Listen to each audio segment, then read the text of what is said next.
Good afternoon. I want to thank you all for joining us today. I want to thank all the men and women standing behind me who are our first responders, who are the ones who this bill is fundamentally about in keeping our country safe.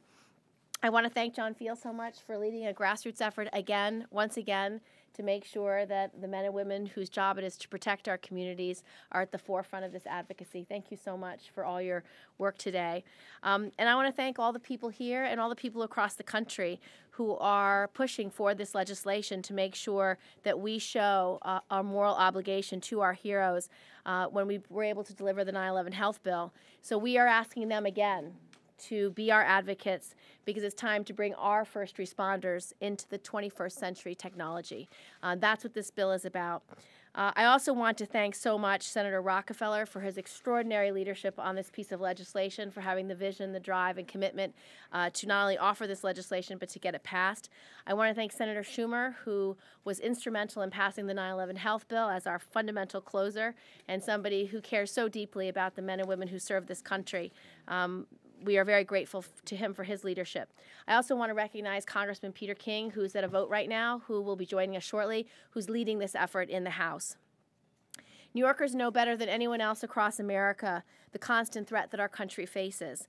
Since September 11th, there have been 13 terrorist attempts in New York City. And we've seen time and time again, New York is the #1 target for terrorists around the world who want to do harm to Americans. Since the attack on 9/11, and the recovery, our country, states, and communities have taken major steps to increase security and preparedness. But as a nation, we remain severely limited in our capability to communicate across all levels of government, from federal, state, to local government.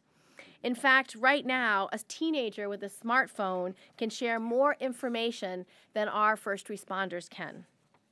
Every police officer, firefighter, and emergency worker must be able to communicate effectively in an urgent crisis, whether it's a natural disaster, a terrorist attack, or any other national time of crisis. They have to be able to communicate across various jurisdictions.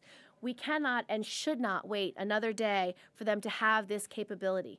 It was one of the fundamental recommendations of the 9/11 Commission report, which John Feal brought with him right here. Yeah, he's got it marked.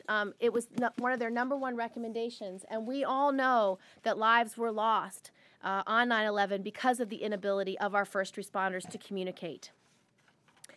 So our goal for this legislation is to create a framework for the deployment of a nationwide interoperable wireless broadband network for the public safety by allocating 10 megahertz of spectrum known as the D block to public safety.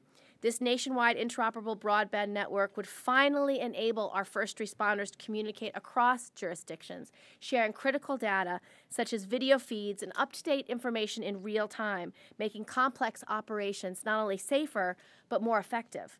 Firefighters would be able to receive high-speed file downloads, including floor plans of a burning building. Police officers could have a handheld device to look up outstanding warrants before arriving at a location. EMS workers could exchange diagnostic information about a victim with doctors while en route to a hospital, enabling them to save more lives. This bill would also generate the necessary revenue to pay for the development and deployment of this network. There's no higher priority for any of us than to keep Americans safe, and we want to make sure that our first responders have all the tools they need to do their job both efficiently and effectively.